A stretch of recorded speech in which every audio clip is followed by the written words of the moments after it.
Welcome back to the FloTrack podcast, FloTrackPodcast@gmail.com. I'm Kevin.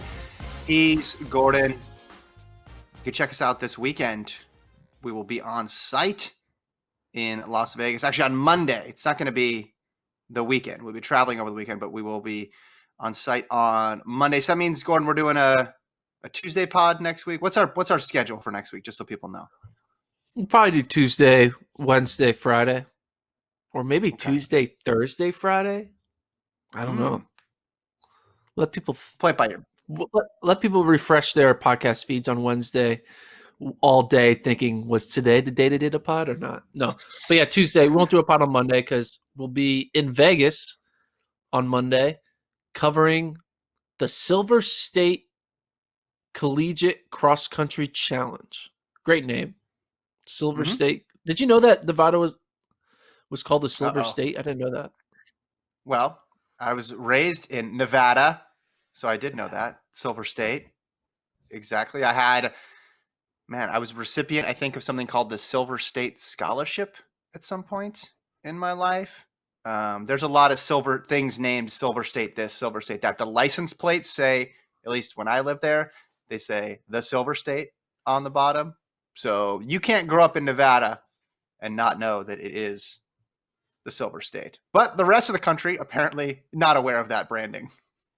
Yeah, did not know that. I guess Golden State is California. And you know that because of the Warriors. But I guess is it because they're silver in Nevada and gold in California? That's it. Does that make you kind of feel? Does that make you? But doesn't that kind of feel like, hey, we can't get the gold, we get the silver? Like, are they proud of being second to California? I mean, California's kind of like hugging them and like keeping them in a chokehold, state size wise. I never thought of it that way, but I think most people in Nevada would be happy to be second place to California. I think that's sort of an honor, I would think, out there. I don't know. I never thought it from that perspective. I just thought silver's worth money. That's kind of cool. There's a lot of old mining towns in Nevada that are ghost towns. Now, if you drive up from Las Vegas to Reno, you can go through a bunch of them. But we're going to be staying solely in Las Vegas for this meet because it features a lot of the top 10, Gordon, are going to be kicking off their cross-country seasons there. NAU, BYU, Washington, Notre Dame, New Mexico, just some of the teams that will be in action on Monday. Yeah, another NAU BYU battle. Last time they raced was in Oklahoma State as a pre-national type meet that was kind of put together last minute with certain teams. Like NAU didn't even fly to Oklahoma State. They drove because of COVID protocols, and the women's team had to pull out last minute because of a COVID case. Now the women's team gets to go this time to Nevada. But yeah, I'm really excited to see again the current litmus test between NAU and BYU, because I guess coming out of Oklahoma State, you're like, all right, NAU, got the win over BYU. They still have Nico Young in their back pocket. Maybe BYU just needs to get a little bit healthier because some of their top guys kind of ran a little slower. BYU then ran a pretty solid 3K a few weeks ago on their home course at altitude. When you kind of like look at the numbers, I did some analytics on that 3K result that BYU did, and I was able to find like two guys, I forgot who they were, but two guys who ran poorly at the Oklahoma State meet, who ran well in this 3K. So kind of puts together a strong top 5 for BYU. So we'll get to see now truly who is in the driver's seat going into March. Is it NAU? Is it BYU? We might be able to finally see the collegiate cross-country debut of Nico Young, because remember, he didn't run at Oklahoma State. You have to think if Nico's going to run, which he will because none of the eligibility counts, he's got to get some reps of running on grass and being on a cross-country course, and just like he can't make his first cross-country meet be NCAAs. They got to get him his feet wet, and just running Big Sky conference championship isn't going to be enough. That's not really going to prepare you for NCAAs. So I think in a weird way, I think this meet is a giant let's get Nico Young ready because they're expecting him to be one of their top 3 guys. And so this is a glorified Nico Young race practice. That's what I think it is for NAU at least. Okay, well, we got to see them going at it in the fall with a lot of the big names. Some people ran unattached, so it wasn't a completely true representation of what both teams had. But if we get another one similar to that, this is kind of an interesting side effect of this weird season of we get like NAU BYU a couple times, which is not something we would normally get. The top 2 teams in the nation going at it multiple times with most of their top runners. Mance, you talked about that 3K. He ran a good 3K, so he looks to be in good shape. I'm interested to see him versus Grijalva. Is Grijalva still on fire? Has he cooled a little bit? It's been a while since he's raced. Obviously, Shumway, he ran unattached last time. I'm assuming he will run in a BYU jersey this time. Not 100% on that as well, too. What about the rest of the field, though? What about the rest of the field? I mean, we know BYU, Mance, Klinger, Shumway, etc. We know NAU probably going to run Grijalva, Nur, Hasty, Bosley, some of the big names, as you mentioned, Nico Young potentially. But outside of those 2 teams, there's going to be other programs looking to secure their spot with the selection committee, which is a weird word to say in cross country. Who are those teams and what do you expect them to do? Well, first team that I'm most excited about is Notre Dame. Notre Dame Mm-hmm. is a podium contending team. Not just a contending team. I think if I had to bet money, hey, we're in Vegas. If I had to bet money on Notre Dame's finish at NCAAs in March, I'd say they finished top 4. That's my confidence level in Notre Dame. They only ran really ACCs, and I think they scrapped. They may have ran like one random dual meet during the fall, but they ran Mm-hmm. ACCs and they won that over Syracuse. I'm excited to see how Yared Nuguse does against a Mance, a Grijalva, Abdi Hamanur. Like, has Nuguse taking his talents to the next level? I mean, he was only 40th, I think, or 41st in cross last year. Mm-hmm. Is he going to stay a top 40 guy, or is he all of a sudden going to be, he has a talent. Is he going to be able to mix it up and be a top 5 guy? And I think this will be a first real true test to see if he's really just a top 40 guy or a top 5 guy. Because if he's in the mix with Mance and Grijalva with like 800 to go, I think it's going to be, you could, if he's in the mix with 800 to go, you could see him winning. I mean, Grijalva has a great kick, Mance has a great kick, but Nuguse, I don't as good as Grijalva is, Nuguse 1500 can meter outkick champion. them all. He's 1500 meter champion. He can outkick them all. So if Nuguse is in sight from the cart with 800 to go, I'll be like, what? That's going to be a sign like, hey, maybe this 1500 meter kid can win an NCAA cross country title. Now, I don't think that's going to happen. I think when it comes to March, the efforts are going to be a lot harder. I think a Wesley Kiptoo is going to push the pace, and I don't think Yared has that strength to be able to be in it in a 10K at the very end. But in a race like this, where it's a small field, there's like 7 teams. They might not go out as hard, and if the Goose just chills in that front pack and doesn't, just stays relaxed the entire time, we could see an upset and Yared win this over Mance and Grijalva, which would be Mm-hmm. wild. Yeah, and I want to see, is there still this fire to get out there and compete? Because one thing I noticed from the Stillwater race is nobody knew when their next race was going to be, and it had been a while since they had raced. So they were itching to go, and they didn't want to waste an opportunity. I'm guessing that feeling, that sentiment is still there in the beginning of this cross country season, this winter cross country season, because you don't know when you're going to get a chance to run again. And that we'll see teams try to take advantage of that and not really mess around in the same way that maybe they would have taken a lackadaisical approach to an early season meet in a traditional season. Washington should be up there as well. I think they'll want to have a good showing in this meet Yeah, going into watch. the Pac-12 meet, because that's just such a the Pac-12 meet is such a crapshoot. It's a lot of teams crammed together. You don't want to risk it all on that one weekend. I think Washington probably is really looking. I mean, if they can beat Notre Dame, I think that's like a win, right? I think that's going to be their Mhm. main goal. Because if they can beat Notre Dame, that means they know they're probably going to go to NCAAs, regardless of what happens at Pac-12s. But it's going to be hard. I mean, I think their floor is fourth and their ceiling is third, and it's a matter of where they fall. Washington's an interesting team as well because, like, they just announced their indoor track schedule. They're actually hosting a track meet this weekend, a dual meet Mhm. against Washington State. Um, One of their top runners, Sam Tanner, has been like running overseas the past few weeks. Like I think a week ago, he ran in the New Zealand championships and ran like a 3K. So I'm not even sure if Sam Tanner's in what in America right now.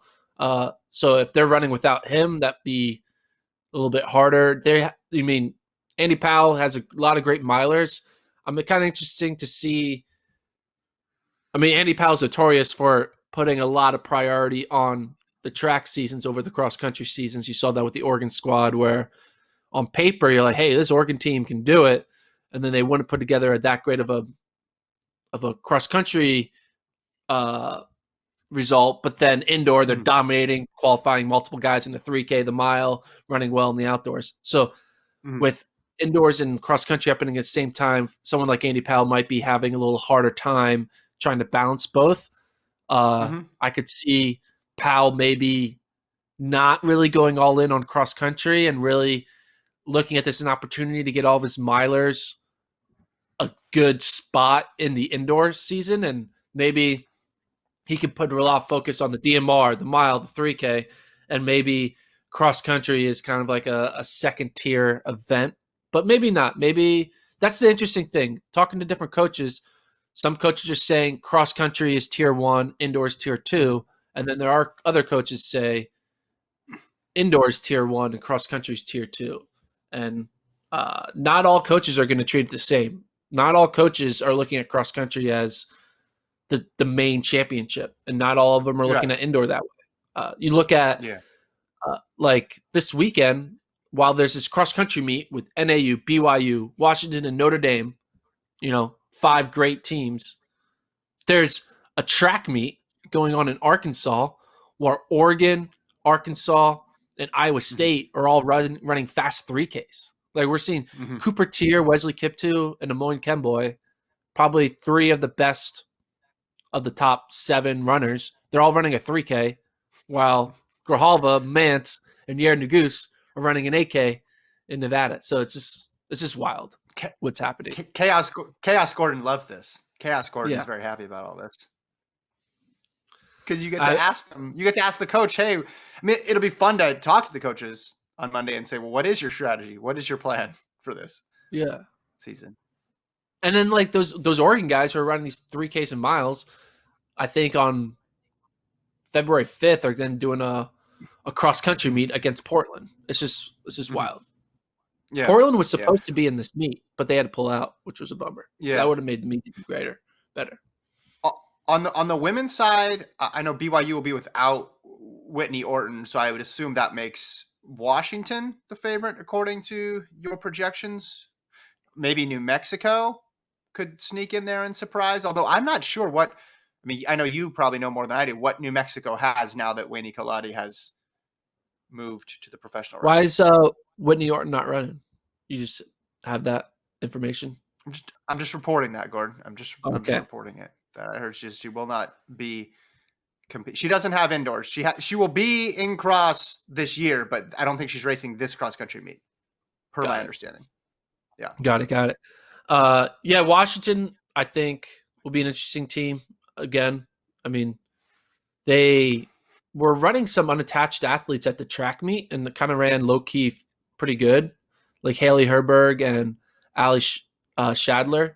They both ran Mhm. really well in the 15s. So I think Washington sneakily has a really good team. Uh, New Mexico without Kaladi, um, they still have a lot of good athletes. They have some newer transfers that we can see how they do, but New Mexico takes a big hit when they don't have that guaranteed one stick.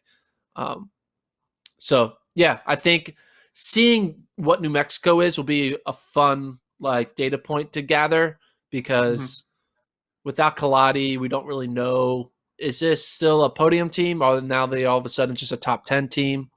It's just a big unknown, and that's why I'm really excited about these cross country races. Is we need more data. We just don't have any data. We have really weird fall meets. We have conference championships that don't always run to form of the way an NCAA championship would run. So I'm excited for more data to really understand who the teams are and be able to go into March with a true understanding of like, hey, it comes down to these groups of people, and we just don't know that yet. Mhm. The full list right now of teams that are competing in one of these races: Fresno State, we mentioned Washington, Nevada, we mentioned New Mexico, Utah, San Diego State, Grand Canyon, Boise State. Don't forget about them. UNLV women, Air Force, Weber State, and Utah Valley for this first edition. And then there's going to be another meet in Las Vegas again in a couple weeks. Which I believe has teams like Stanford, Colorado. So Yes, yeah, exactly, so that'll be exactly, exciting to and see what they do, and maybe NAU potentially, again. yeah. I'm guessing that they're going to take the temperature of this first meet and then see what they have to do and what they want to do and what the indoor descending order lists are looking like and how do they like move around resources. It's just it has to be overwhelming from a coaching perspective, trying to figure out where to go and what to do and how to maximize your team's chances. Yeah, it definitely is. NAU is in a weird spot because they have talent on both ends, right? They have the Mm-hmm. 3K, 5K talent, but also the cross country talent. Arkansas, I feel like they're kind of being like putting all their eggs in the indoor basket. You see what Amoyne Yeah, Kemboy is. He's running every weekend. Just ran a sub 4 mile. Now he's going to run a 3K. Uh, it's wild. I and you think we doubted just need a him. few more weeks. I know we just need a few more weeks to come through and then really understand the landscape. Speaking of the indoor landscape, one thing that really bothered the hell out of me is this past weekend, Ooh, USTFCCCA had their official national rankings, and they were complete bullshit. They just whoa, weren't whoa, real whoa. rankings. They literally only did current results, and that was a national ranking. So these athletes, Tennessee, who has a 14:10 5K runner who's leading the nation, is like scoring 10 points for them. I'm sorry, but Tennessee is not getting 10 points in the 5K from a 14:10 5K runner. And it's not going to Wait, happen. wait, wait, So you wait, wait. just stop pretending it is. You're hold on, stop for a second. So you're saying you don't like it when you make projections based on what's happening right now? No, I don't like it when Who's the they who's the first they team in the Eastern Conference right now in the NBA? Who's first in the East right now? no, it's different. It's different. No, it's different. You cannot give credit to an athlete for having the fastest 5K mark in the first 3 weeks when you know for a fact none of the athletes who actually will be in the 5K have bothered to run a fast 5K. It's fake points that they're giving out. You can't give out these fake, and it's like fake relay points. Oh, we ran 9:46 in the DMR. We're clearly the NCAA favorite. No, you're not. I'm sorry, but Virginia is not the best DMR team in the nation. Like you Mm. normally you're supposed to like look at last year and understand, hey, Notre Dame, they're probably going to be there and take away 10 points from Virginia in that DMR. And it makes all these teams have the opportunity to be like, look at us, we're top 25. Look at us, we're top 10. It's like, no, it's a fake I top like it. 25, fake top The other 10. team should No, it's race not more. real. The other team should race more. If they want to be in the fake top 25, then they should race more. I kind of like it. It's It's just like, hey, if no, the it's championship happened right now, this is what it is. It's very clear what they're doing. There's no mystery to it. Do we think Tom It's Brady's 802 3K is going to be finishing second at NCAAs? No. First of all, never count out Tom Brady. I'll just say that. So maybe it will. You don't know that for sure. No, I think if you put context around what it is and say, hey, if the championships happen right now, based on marks, this is where everybody is. But yes, as a predictive tool, it's obviously not a predictive tool. And you're saying ranking should be a predictive tool. I It's just as wanted stupid to as saying highlight. no. You know how stupid it is? It's as stupid as saying, uh, the Lakers are in after opening night of basketball season. The Lakers lost to the Clippers, so the Clippers were 1-0 and the Lakers are 0-1. It'll be as stupid as saying Lakers are in last place and the Clippers are in first place. Like that means nothing. There's 72 games, and that's what they're doing here. What They're about like if you saying got Tennessee is like in 18 first games in place, the and they're season? not. What? What if you got like 18 games in the season? Would that be enough? Yeah, To that's draw more. big That's more than conclusions? yes. Then you can say the Sixers are in first place. I'm Well, just it'll saying, dude. change. It'll change. Okay, It will let's get off change. of this. Let's get you It keep makes you. the sport. It makes the sport look We don't need stupid. this I'm sorry. negativity. We We don't need the should not be negativity. We have pretending enough other stuff to talk about. these results are real. I'm just You're going to bothers Las me. Vegas. Your team's in first place. I don't know why you pick things that make you go into a bad mood. Just be Okay. happy. Be happy. You're Okay. gonna see NAU in a couple days. You're gonna see NAU in a couple days. You're gonna I can see see BYU in a couple of days. That's exciting too. BYU. I was gonna say you're gonna see Festus Legat in a few days, but that might be a couple weeks till you see Festus. Yeah, But yeah. anyway, okay. Do you want to talk about the Big Ten? Because the Big Ten championships is happening this weekend. It's a big weekend for collegiate running. There's a lot going It's on. crazy. Big Ten cross country at the same time as indoor track. Who would have thought? Yeah, We're living in it. as the same time as basically a random meet in Las Vegas that's attracting a whole bunch of top 10 teams. We're having a pre-nationals, a conference championship, and an indoor track invitational all at the same time. Yeah, Big Ten, that's going down. No Michigan still, which is super bummer. I mean, we talked about it briefly a few pods ago, but like that's gotta suck. It's just it's Yes. stupid. I hate it. It's a good way to. I don't like it. It's a good way to put it. It's got to suck. All right, but of the teams that are remaining, we know Michigan is not going to be there at the Big Ten championships. But of the teams remaining, and the individuals, who has the best chance at winning these things? I mean, Wisconsin men definitely the front runners. On the women's side, maybe be kind of close between Michigan State and Wisconsin. I would say probably more edge towards Michigan State. Wisconsin kind of low key has really retooled really quickly. Even with the loss of a McDonald and a Oliver Hoare, they got some really good freshmen and sophomores. Where I feel like this Wisconsin team is going to be like really good in a year or two, and by really good, like top 4 good. They Okay. just Explain. they found a way to like. Let's look at the results. I should This come meet is prepared. important. Well, let me just say while you pull up your spreadsheet and close all your Sixers Reddit tabs, let me just say this meet obviously is incredibly important because they don't know how many chances they're going to have to run, and the committee is going to put extra weight on conference championships. So if you lay an egg in the Big Ten championships, it's going to be tough to recover in time and find the meets that will be able to get you into the NCAA championships. And Big Ten traditionally is one of the deepest conferences in the nation and sends multiple teams. So it is a critical weekend for those teams. Yeah, Let's kick it over and to Gordon now, who has loaded his spreadsheets. no, I haven't loaded yet. Dang it! Oh, we What still was the haven't. name? Okay, man. What was the name What's of going on here? the? What was the name of Uh-oh. the random cross country meet that was in Indiana in Terre Haute? You know what Oh, I'm the talking one with about? Paul Chelimo? Yeah, The one with Paul Chelimo and Mason Furlick?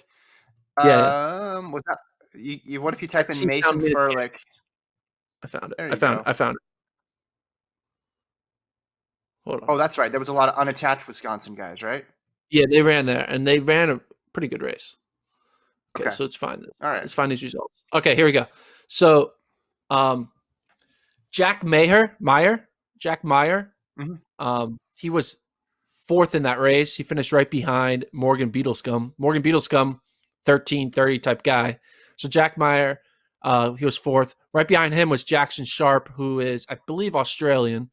And then they have Shuab Al Jabali, who I think won USA Junior Cross last year. Yep.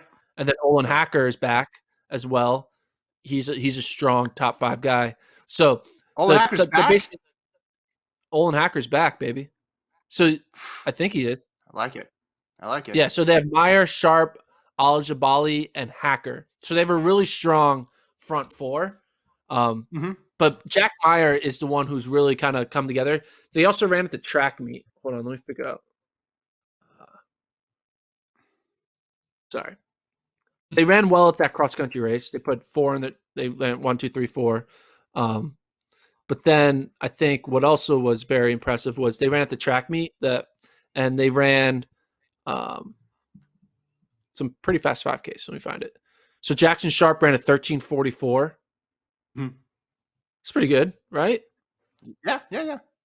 13:44, and then Jack Meyer ran 13:44. So they have two. They basically their 1-2 punch is 2 13:44 guys. I mean, I take that any day of the week. I mean, Nico Young ran 13:44, and if Nico Young is NAU's number 2 guy, you have basically 2 guys up front that are your equivalent to NAU's number 2. It's pretty good. So I think Wisconsin low key is sneakily going to be very impressive. Kind of like how Oklahoma State kind of found a way to hey, we got a good group of 5 that we can go up there and potentially be a podium team. I think Wisconsin is another one of those. Hey, we're right now in the 6 to 10 range, but on a great day, we'll finish 4th. Mm-hmm. One more meet I wanted to preview. Not in the NCAA scene. The second edition of the American Track League. Are you okay over there? You're flailing around a lot. People watching. Yeah. Okay. People listening don't know what I'm talking about. Gordon was gesticulating wildly. I think he had a fly in his apartment or something. Now his head is in his hands. It's just been a tough couple days for Gordon. Okay.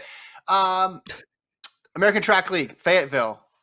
You texted me last night. You said these mid-distance fields are really good. Before you tell me what you don't like about them, tell me what you do like about them. I like that we're seeing a fast men's 800, right? Bryce Hoppel, Clayton Murphy, Eric Sawinski running an 800. I know Hoppel was recently interviewed by Track and Field News about how he's eyeing an American record in the 1K, wants to run a fast 800. So I have a feeling that this is pretty much a tune-up for the New Balance Indoor Grand Prix, which will be mid-February. So I think a lot of these athletes who are probably going to go to that meet want to get a run through, some rust off of just running on an indoor track on that 200-meter bank turn, so they're not just going in unaware when they go to Staten Island. But yeah, I'm excited for this 800. I have a feeling it's not going to be too fast. Angles in there, Angles is in there too. Yeah, I don't think it's going to be too fast. I think it's going to go out a little slow. I bet it goes out in like 51, 52, and then they close. I bet that the winning time is going to be like 146. If I had to guess, that's my prediction. I think it's going to be fast, but I think they'll run 145 low, 144 high at New Balance.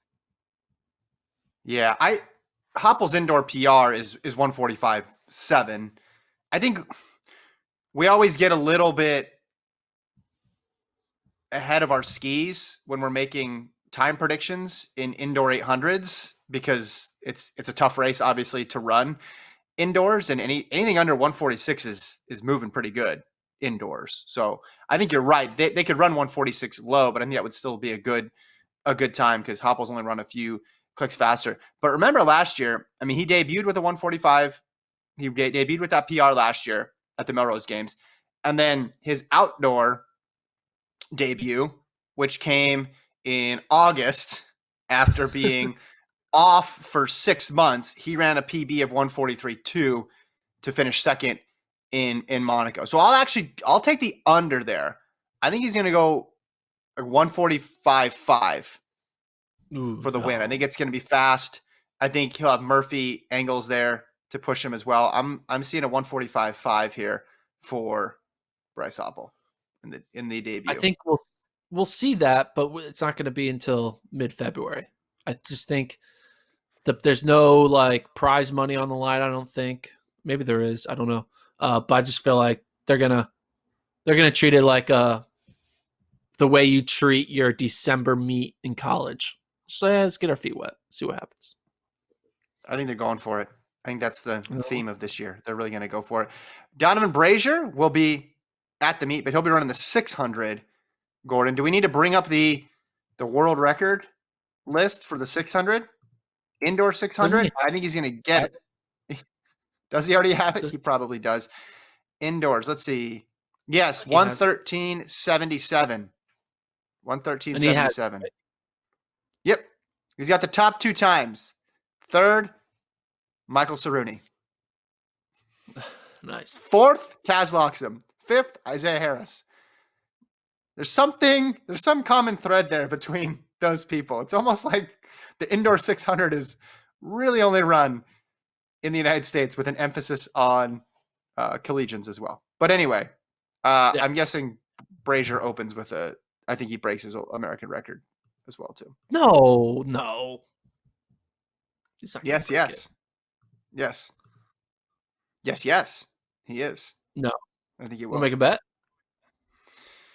I'm not going to bet anything with you because we're going to Las Vegas. And if I'm going to lose money, I'm going to lose money there, not here. You You wanna think lose he's money? going to be okay? So in 2019, he opened up with a 115 in College Station, and then he ran 115 in the prelims at USA Indoors, and then he ran a 113.77 in the final to get the world record. But he also ran an 800 that year at New Balance, and then another 800. Okay, yeah, so that came in about his 4th or 5th race of the year. Still, I'm not betting against him. He's young. He's still 23. I think he's going to go hard from the gun. I think he's going to get it. I'm telling you right now, what we will see in this men's 600 and this men's 800 is just going to be a glorified rep of their workout. Like that's basically what we're You keep seeing. This is saying just a that. You keep saying it's that, gonna be a and it's glorified rep not. of their workout. I know, but you could have said that last week, and there were some fast times from the first edition of the ATL. You could have said Grant I Holloway. You could have said that Trayvon Bromell is just going to go through the motions, and he didn't. I think you have the best guys in the country, some of the best guys in the world in one meet. They're not going to go there and get stomped on. They're going to want to no, they're win. not gonna They're get really competitive. no, they're gonna win. Like I don't know. I just indoor distance runners, they don't open up with like incredible marks. You see what Bowerman does every year, their first meet I in just gave Washington. you examples of what Hoppel did. Does I it? just told you what Hoppel did last year. Twice. Outdoor opener, indoor opener. It doesn't take him long. And Well, what Bowerman, about they didn't have Donovan? any races under the belt. Yeah, Donovan took a little. Well, so Donovan's first indoor race was in College Station, the 115, and then his second indoor race would have come on January 26th when he ran 145.9. This is in 2019, not 2020. And I bet in Let me that look at. 2019 race that Donovan ran his 115, I bet he came back to run a 4x4 split. I guarantee he did Yeah, that. that was okay. That's different though. That's a little different. He's not going to run a 4x4 at the end of this meet. I think that looks more like a practice to me. This is not okay. So last year he ran January 25th at New Balance. He opened with a 114.39 in the 600. This seems to be his pattern, which is good. But I think he can run faster than that. Do you think he's faster than he was last year? Do you think he's better than he was last year? Yes. I think he can Okay, break so the 600. 114. Yeah, yeah. I just think that he is not eyeing the ATL as the place to do it.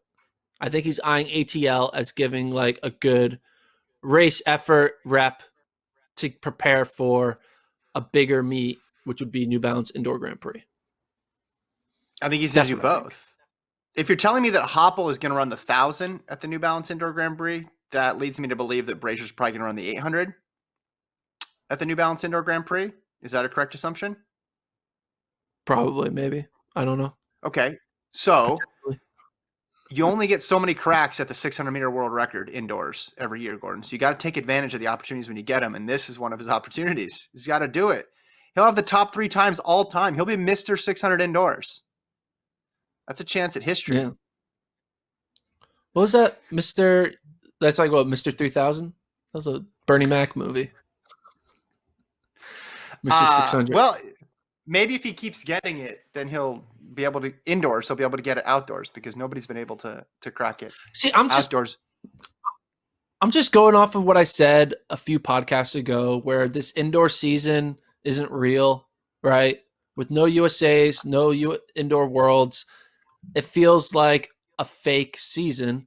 And I feel like these athletes who have the goal of winning Olympic gold and have the talent to break American records in distance events, I feel like they are not going to go all in on these types of meets and really kind of walk a fine line when they enter these meets. I mean, well, there's not a championship. if You you, were right about that. There's not a championship, but you could have been wrong in the fact that no one's taking it seriously, just based on the I mean, names of who's showing up and how fast some of the people are running and the marks that are putting down. Like Grant Holloway is clearly taking the season seriously. He equaled his American record. Now he's going to go to Europe and run a bunch of meets. So short of there being a championship, he's taking about as seriously as he would if there were a championship, is what I'm saying. I'm sorry, but you can't take a meet that has 60 athletes and 3 of them run well and be like, hey, 3 out of 60 is a very small percentage. I mean, Divine Yeah, Oduduru ran 6.65. He ran slower than a bunch of college kids, and he's so much better than that. The marquee people showed up, is what I'm saying. I'm not looking at the person who's going to be a fringe championship contender. I'm talking about the marquee people, the Krausers, the Holloways, the Fred Curleys, the Bromels. I'm interested to see what Shaunae Miller-Uibo does this weekend. She's in this race too. I think we might have been wrong, is what I'm saying about it. I think they might be taking it more seriously than we thought because maybe those outdoor meets never popped up. They never materialized. So they're just sticking with the traditional indoor season because that's what they've known and that's what they've done before. And there are meets to compete indoors. So if you're not, why would Brazier change anything? Like I'm just looking through the years. Like it's pretty normal for him to start with 600 early on. Why would he change anything in an Olympic year? Keep the same thing. True. Yeah. And maybe they replace what they would have done early March with an outdoor meet or something like that. Yeah. Where the World Indoor Championships would have been or where the US Indoor Championships would have been, yeah, you plug something in that spot, but then you keep everything the same. I get your point. The fields aren't that deep, but they're not that deep even on like I've been to a lot of US Indoor Championships. Yeah. There's a lot of people who made finals and you would not be able to pick them out of a lineup. Right? It does not go very deep. Like I'm looking at the 200 field that Shaunae Miller-Uibo is racing against. Shamir Little's in there. Obviously, she's a great runner, but that's off distance for her. And then there's 2 other women in there who would not be running in Diamond League finals, right? So it's not going to be that deep. I think Shamir Little's, they're running the 200 there because I think it's an easy all-time mark to get because the 200 isn't run after college indoors. Yeah. So yeah. I think that's a play of like, hey, we could easily get a world record potentially. Because what is it?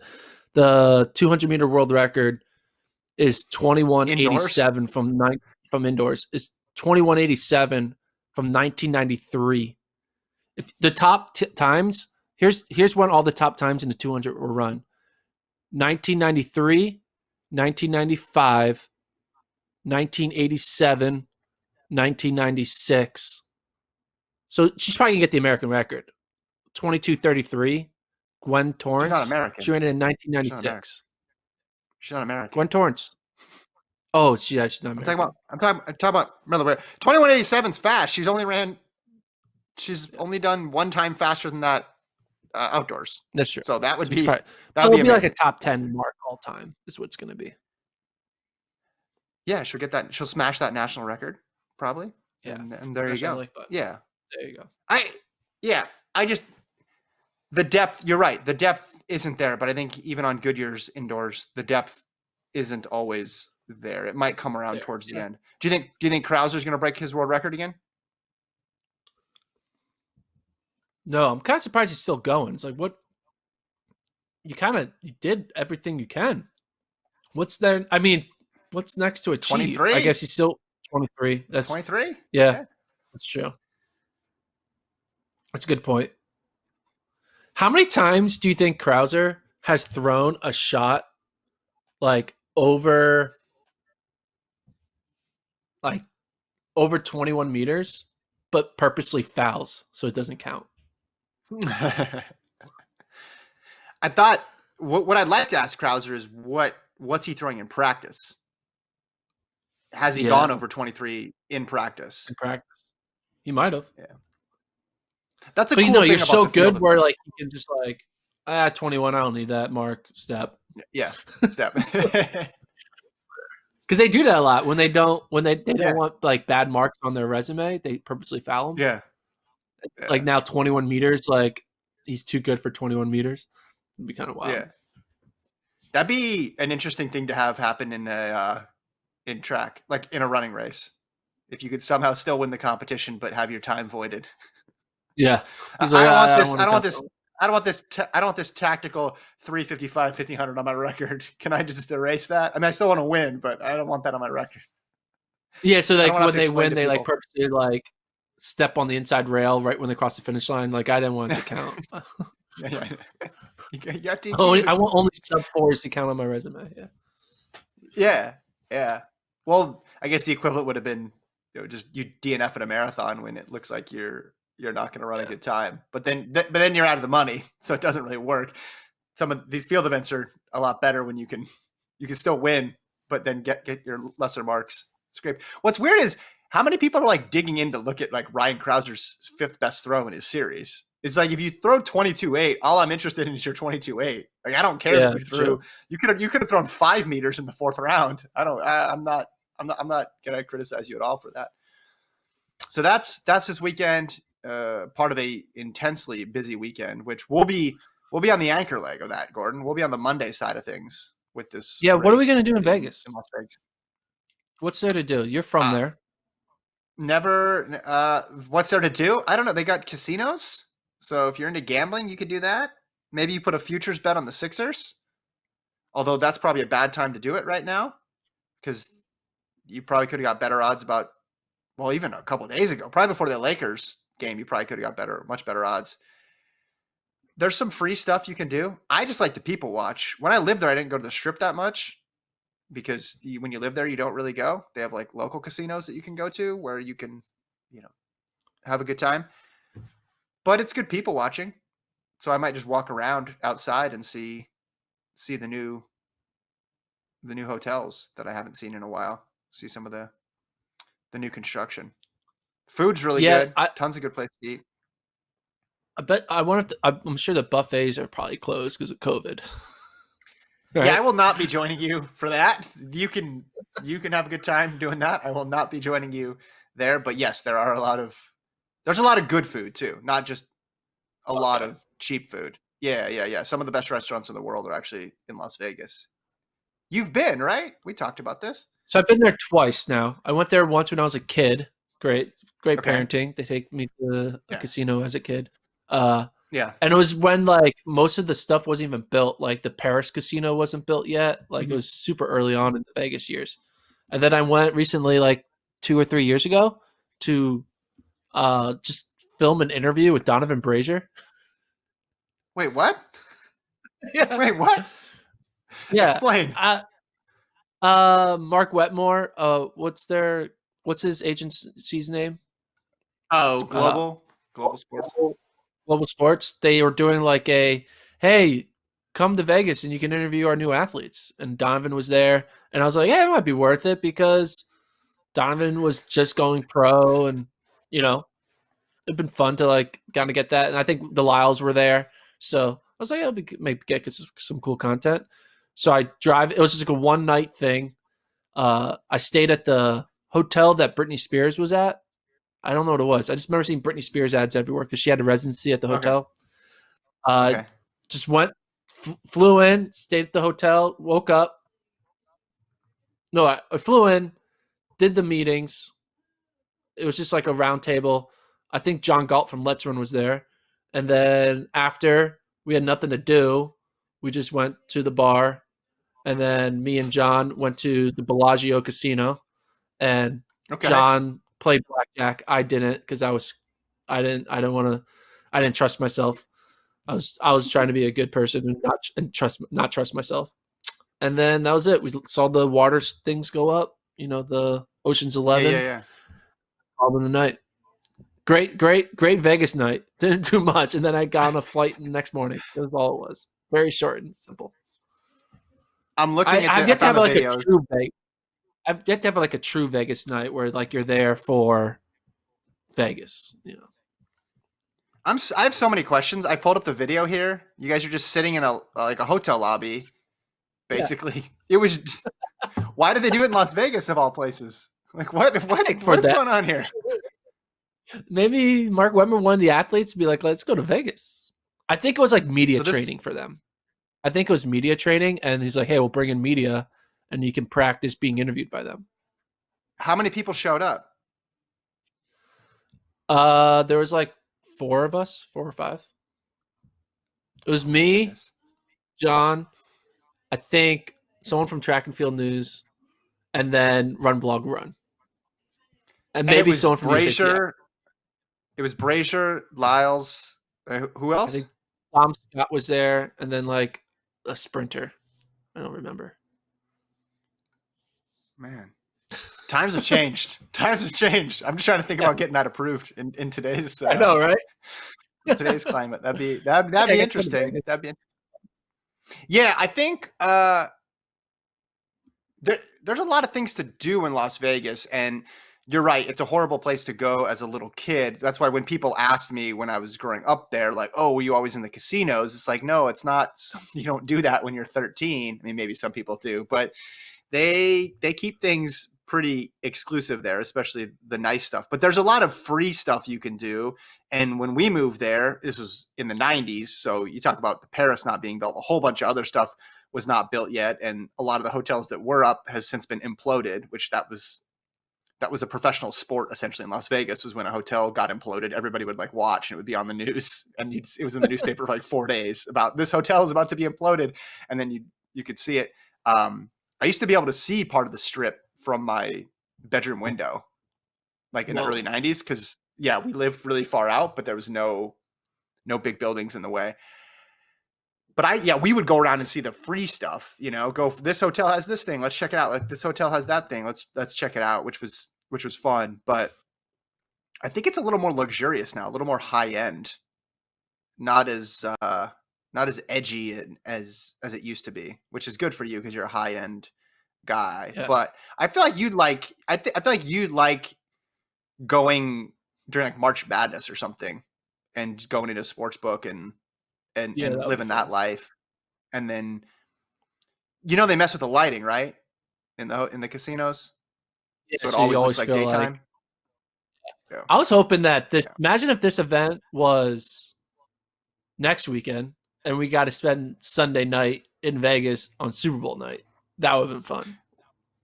We would not be able to afford that trip. So it's kind of good that we didn't, because yeah. Yeah. First That week would of be fun March, though. first week of March Madness and Super Bowl Sunday are just completely nuts. Yeah. But yeah, it's one of those things where I when you grow up in it, you don't realize how unique it is, and then when you get older, you're like, oh, that's kind of weird that this city does like all of this, just this gigantic playground for You know what we should do? for adults. We should get a camera, hidden camera, and I'm going to go up to one of the sports books and I'll be like, "Hi, I would like to place $100 on NAU on And the Silver State Collegiate Cross Country Classic." And they're like, "What? NAU?" And see how long? Yeah. They're going up against BYU plus 100. I want to take the odds. And they'll be like, "What?" He's like, "Yeah, you don't know. It's happening here in your backyard. You don't have odds on yeah, this? Here, let me help you out." yeah. And then that'd be fun. I like it. I like it. All right. Send us any bets that you want us to place. Just kidding. FloTrackPodcast@gmail.com. Thanks, everybody. Go ahead. Go ahead. Oh, no. You got a last Save word? it. Save it. Save it. You're going to remember till Until Tuesday? next pod. Yeah. Okay. Yeah. We're good. All right. Thanks to Alon for producing. Thanks, everybody, for listening and downloading this week. Stay tuned for our coverage throughout the weekend. Keep it locked on FloTrack. We'll talk to you guys on Tuesday.